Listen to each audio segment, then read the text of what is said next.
ทั้งนั้นก็ท่าแล้วว่าทั้งหลังทั้งเลยทั้งหลังยังบ่ฮู้คือกันทาแล้วท่าแล้วบ่มึงกันมึงรอบๆโอ้ฮึบท่าแล้วเนาะนี่กันโอ้สวยงามแล้วพี่น้องเลย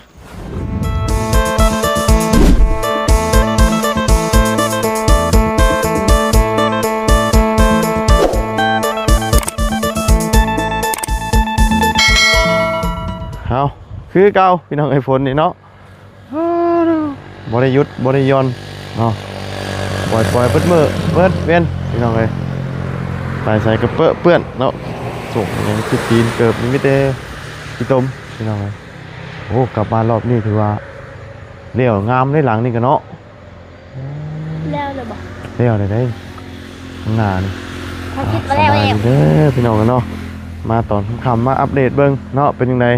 ทั้งสร้างเป็นเฮ็ดฮอดขั้นตอนนั้นแล้วพี่น้องเลยเนาะไปโอ้อะไรไม่นี่มา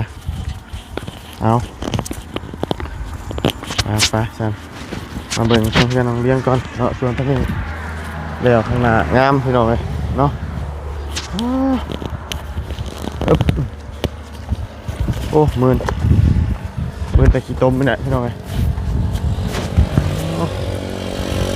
เป็นเมื่อนล้นเติมหรือเปล่าโดนแล้วเฮ้ยเพิ่นเห็นลูกติงก่อนบ่นี่นะโดยเจอลูกติงก่อนหน่อยดิสีท่านได้ท่าเนาะไปยางรอบๆมึงปะมันความสวยงามมันเป็นจังไง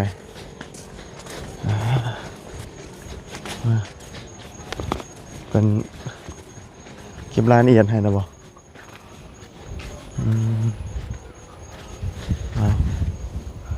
เก็บรายละเอียดให้ได้เนาะท่านมีท่าแล้วสีทั้งนั้นก็ท่าแล้วว่าทั้งหลังทั้งเลยทั้งหลังยังบ่ฮู้คือกันทาแล้วท่าแล้วบ่มึงกันมึงรอบๆโอ้ฮึบท่าแล้วเนาะนี่กันโอ้สวยงามแล้วพี่น้องเลยคือแล้ววันนี้เนาะครับนี่ถือว่าทาเรียบร้อยยังเหลือแต่ฟังมัน2 วงสำหรับสีขาวเนาะยังบ่ทันได้เอาห่างลงใช่ไหมตอนนี้เอาลงไปแล้วแต่ว่าประมาณมื้ออื่นนี่แหละนี่เนาะมื้ออื่นกะมื้อฮื้อนะถือว่าเก็บตกเนาะแล้วเอาเรียงโดยเอา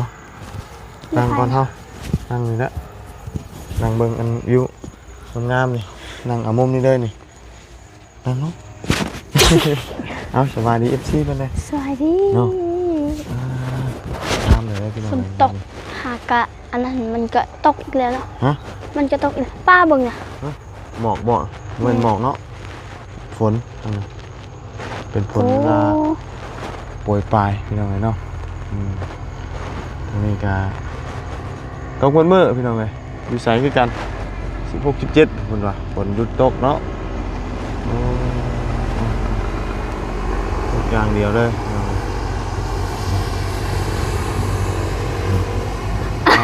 ได้มาแล้วโทรศัพท์ล่ะได้แล้วเป็นได้ไดเป็นได้ไดมันตายมันตายเลยบ่ด้วยเขาเปลี่ยนโทรศัพท์ใหม่ฮะเขาเปลี่ยนให้ไหมเปลี่ยนได้ไดน่ะซูนเปลี่ยนให้เปลี่ยนเครื่องใหม่เลยเพราะว่าเครื่องเก่าน่ะมันเพลแล้วมันเมนอยู่บ่เครื่องอ้าวเบิ่งนี่4เก่าเนาะค่อยว่าเนาะ4มันก็4เก่าเบิ่งนี่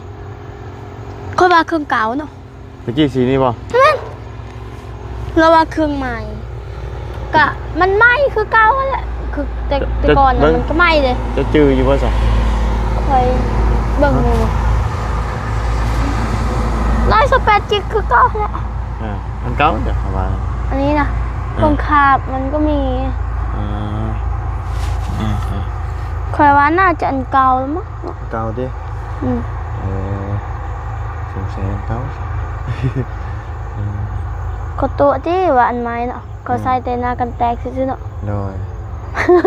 ค่อยเชื่อ เป็นตัวบ่ เด้อ บ่ตัวนี่ได้ซะเนาะ ใส่แต่อันนี้ซื่ออันนี้ค่อยใส่เอง โดยเอาเนาะกะ ของปลอม โดย ลิ้นหมู เป็นที่เรือกันยังลูกติงเนาะเพราะว่าเพิ่นขาดเรือยังไงเพิ่นได้บอกอยู่บ่ บ่ได้บอก ฮะ ไม่ได้บอก สีเซอร์ก็คือว่าได้ทันได้ทาเบิดเนาะ โดย โอ้ว่าสิเบิดได้ยังอยู่ที่ทาแต่อันลูกติงซื่อๆเนาะ ก็งามนะ ทาลูกติงเท่าไหร่ อ๋อเบิ่งหลังคาบ่ได้เฮ็ดฮอดสีหลังคาเนาะคันเอาสีฟ้านั่นก็เฮ็ด อันนี้สีนี่ก็ มันบ่ได้เห็นปานใด งามแล้วเรียงเอ้ยนี่นะ โดยงาม เนาะสีเขียวสิเป็นนั่นแบบนั้นสีเขียว โดย สีเขียวตัวนี้ จัดวิวงามขนาด นี่สีมงคุดบ่เพิ่นเอิ้นนี่เนาะ โดย ไปย่าง สีเปลือกมังคุด ไปย่างไปมันเทิงถึงมือเลยนะเนาะปึ๊บย่างมาใส่กันเปื้อนนี่ได้เดี๋ยวปึ๊บทำฝนตกกันน้ำไหลลุไหลลวงลงเลยโอ้เกินไม่ใช่ล่าเรือสองตับบ่นี่เรือสองตับบ่ตับนึงอยู่พุ่นตับนึงที่เทิงเบิดเอาบ่เห็นเนาะเดี๋ยวมาใส่มาพาย ป้าลูกติ่ง โอ้อื่นยันเป็นเห็ดตัวนี่ตัวอันก็ ขอยย่านตกแม่นนะวะ บันไดนี่เอาเป็นประกาศทั้งนี้นะบันไดปึ๊บนี่นี่เอาร้อยอันนี้ปึ๊บอันนี้กันเรียบร้อยแล้วนี่ถ้าอันว่าเอาอันนี้มาตีเลยมันจะตอกใช่นั่นเลยครับชอบบริบูรณ์พี่น้องเนาะมึงอื่นนะตัวนี้ที่แล้วตัวอันลูกติงนี่บริมีอย่างเด้เนาะ โดย ใช่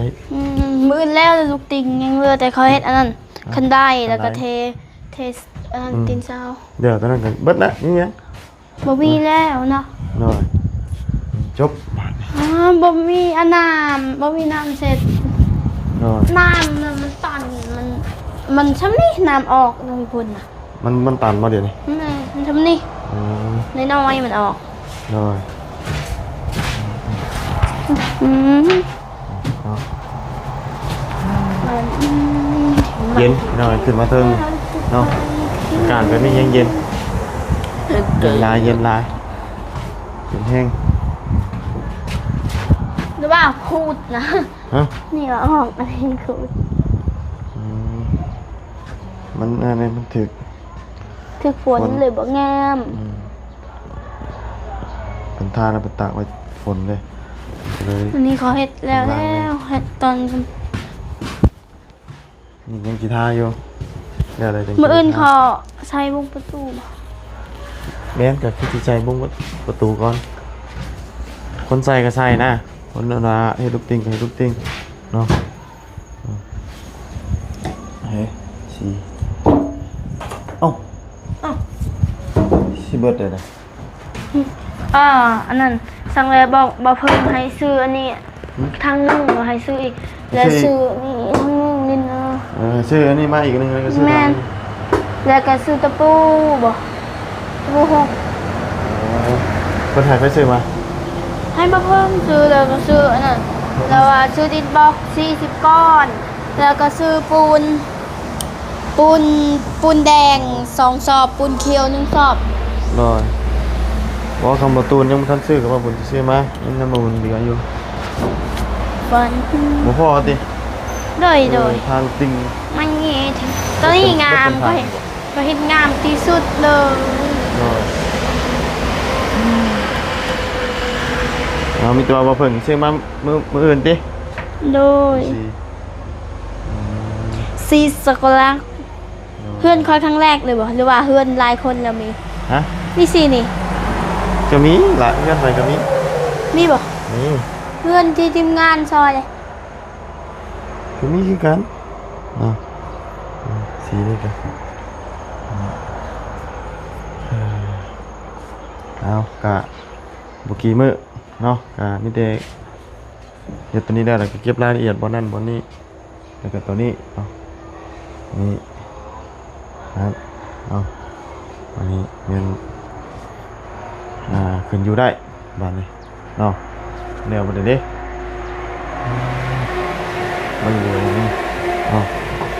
เรียบร้อยแล้วงานสลากใส่เรือวันนี้ปิดจ็อบวันนี้เนาะจบวันนี้เลยเพราะว่า2 มื้อนะเนาะเข้ามาไฟมา ไม่พลาสลา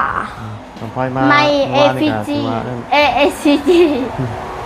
โอ้ไม่มันทนได้ทนทานได้เนี่ย ไม่พา ACG โมเมนต์ไม่พาชลา โอ้ย ไม่พา ACG อีเอรี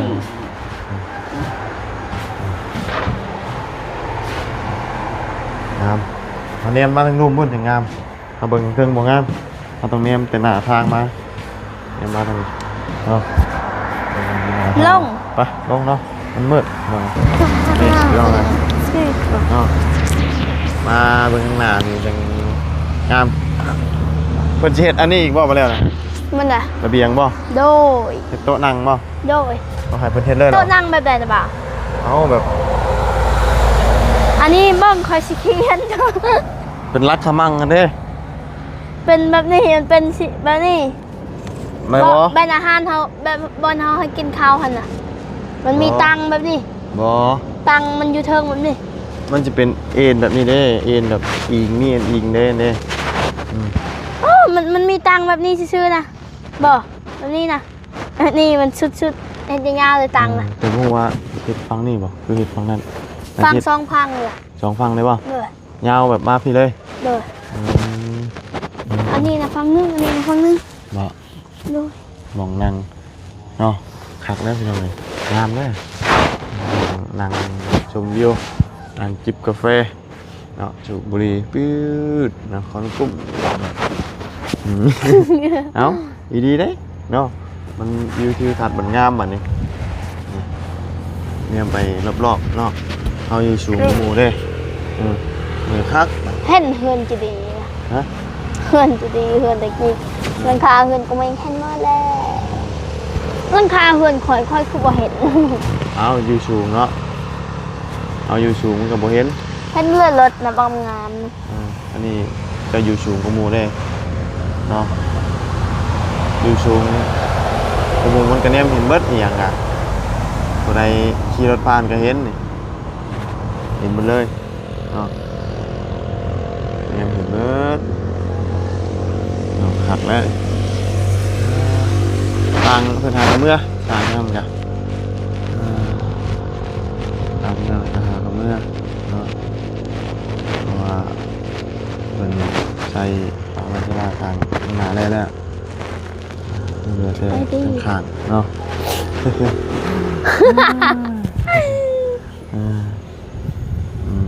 เอาถือว่าอีกบ่โดนพี่น้องเลยเนาะนับถอยหลังแล้วใกล้จะได้ขึ้นอยู่แล้วเนาะเลี้ยงเนาะ โดย บ่โดนนะได้ขึ้นอยู่ขึ้นนอนสบายบัดนี้ โด เนาะ ย เห็นไหมพอเจ้าสิบ่ได้นอนเผางานบ่จังเอามาดึก เฝ้า เจียว แล้วนอนนี่แน่ นอนแบบไหนนอนนี่แน่ แล้วนอนแหละแล้วนั่นนี่ หึ แล้วว่าทำงานนะบางทีก็ปะ ปะเลยบ่ฮะ โอ้โหกันจังแล้วนอนนี่แหละ ปะหาเฮ็ดแนวใหม่บ่ กลางคืนน่ะนอนกลางคืนกลางเว้นน่ะเฝ้าก ลางคืนนอนพี่ โดย กลางเว้นน่ะเผา โดย กลางคืนไว้สิเผาจ้ะ กลางคืนบ่มี ฮะ เฝ้ามันบ่มีอันนั้นแล้วมันมีเหล็กเด้ตอนนั้นมีเหล็กเด้มาเอาพยายามซื่อ หน่อยเป็นเผาเล็กเผาหลายอย่างอยู่อย่าว่าย่านคนรักเอาเนาะย่านคนรักพวกหมอแบ่งไฟสายไฟเนี่ยมีเอเนี่ยเนาะ ๆโดยมีแอร์ โรงงานบ่ได้ถูก แล้ว ใส่ ก็มีอันนั้น บ่โรงงานมันถูกใส่น่ะคือว่าห้างแบบว่าคือโรงงานเก่าแบบว่าใส่เนี่ย บ่โรงงานนี้เขาหากระเฮ็ดเด้ อืม แต่ช่วงโควิดอันนี้แต่ว่า อืม มันเกิด เดี๋ยวบ่ได้เปิดใช้งานเลย โดย มันเป็นอย่างเนาะเท่ากับเสียเงินชื่อแล้วเนาะ โดย เสียเงินสร้างอะเนาะ โดย โอ้ยสร้างบ่แล้วนะว่าไงสร้างบ่แล้วแล้วปะทิ่มเลยบาดนี้เนาะมีแต่ว่าเดี๋ยวนอนเอาเนาะประมาณนั้นก็ได้ โดย คำว่านอนผู้เดียวได้นอนได้อีกแล้วเนาะ ได้ ชีวิตเนาะมันก็บ่ อัด มีห ป ยั ระ ง ตู เนาะ อัดหน้าต่างแล้ว เป็นหยังกันมีบ่ได้สิเป็นหยังเนาะ โดย ล็อกไว้อย่าง มี ดี เพชรพรา หึ มีห้องน้ำอยู่อันนั้นอยู่รูมนะใช่เอาเวลาเฮ้ยที่เอาญาติได้หรือเปล่า ย่านบ่ ญาติเนี่ย ของน้ำ แถว ครับ มันมีปลาแถมเนาะ ถ้าว่าตั้งสิตั้งทางไหนของน้ำมุมนู้นแหละเนาะ ฮะ มุมนั่นแหละตั้งทิศทางนั้นแหละเอามาตั้งนะตรงทางนั้นเพราะว่ามันเป็นมุมที่ว่าที่ว่าได้เป็นมองเฮ็ดหันเฮ็ดนี่ต่อได้ครับต่อเติมไปต่อทางนั้นเนาะ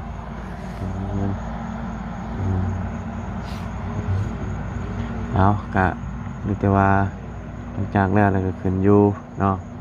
สบายแล้วแหละบัดนี้บ่ได้ไปนอนโรงงานคือเราไปเฝ้าโรงงานก็คือว่าแบบว่าเราบ่มีเฮือนเนาะทางพ่อเจ้าเนาะบ่มีเฮือนแล้วก็ไปนอนอยู่โรงงานนะเป็นทั้งนอนเฝ้าทั้งอาศัยนอนนะว่าง่าย อืม วันนี้เขามีเฮือนแล้วก็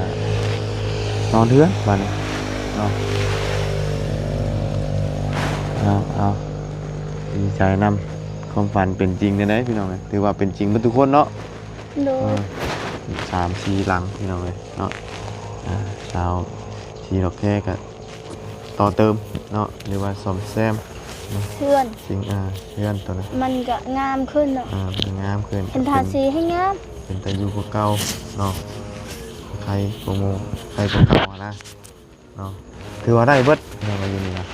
ได้เบิดเลยเนาะรุ่นเบิ่งพอปะไกลอีกเทื่อนึงพี่น้องเลยเนาะ หลายคนก็อยากให้พอปะไกลได้คือกันเด้เนาะในการแล้วแต่มีวัฒนาไผมันเนาะมีวัฒนาก็บ่ได้นะพี่น้องเลยเนาะเพื่อสิได้เงินหลังหนึ่งมันก็บ่ง่ายเนาะเงินหลังหนึ่งมันก็ เอาหาตลอดชีวิตมันก็บ่มี เนาะเงินหาคำก็มือก็คือหูนะมัน แต่ หา ว่า เงินยาก เขาขายมันนะมันก็บ่ได้มันลุก ยากหาเงินชั่วโมงนี่นะเนาะก็คือแต่ก่อนนะยากเลย มาบ่าวว่าบ่เท่าไหร่เฮือนนี่ มันกะพุ่นแล้วมันเป็น80ปลายเพิ่นบ่ อ้าวเพื่อนดีๆลอยปลายเนาะ ร้อยบ่ ลอยปลายเด้ อันนี้ก็สิเอาล่าเดียวติ อันนั้นบ่าว80 เอากับบ่ได้ยังบ่ได้รวมเนาะ ทางอาจารย์ลาเท่าไหร่เนาะ เป็นแต่งจริงนี่เฉพาะช่วงล่างนี่130เนาะ 106บ่ 106บ่ โอ้กัน 103ติ 103บ่ เฉพาะข้างล่างเด้ ฮะ เฉพาะอันข้างล่างนะบ่เกี่ยวกับข้างหลังคา หลังคาน่ะประมาณเท่าไหร่บ่ลุงเพิ่มจ่ายตอนนั้น20ปลายบ่ สปาย 20ปลายล้าน เฉพาะค่าสร้างนะค่าอุปกรณ์ต่างหาก ประมาณเรา150เนาะเงินได้กิน อันนี้ถามสร้าง เสาเอง ถามสร้างคร่าวๆเบิ่งมื้อเช้านี่แล้วว่าแล้วพร้อมขึ้นอยู่นี่ประมาณ70-80 ล้านแล้วว่ะโอ้มันก็พอเห็นแล้ว70-80 ล้านเนาะ นะบ่าวอันนั้นหลังคานะเท่าไหร่ค่าสร้างนะ 20ล้าน 20ล้าน ตัวนี้แพงกว่าเหรอวะ โอ้โหกัน แพงกว่าติ งามเนาะขอเฮ็ดเบิ่งนี่ว่า น้ำ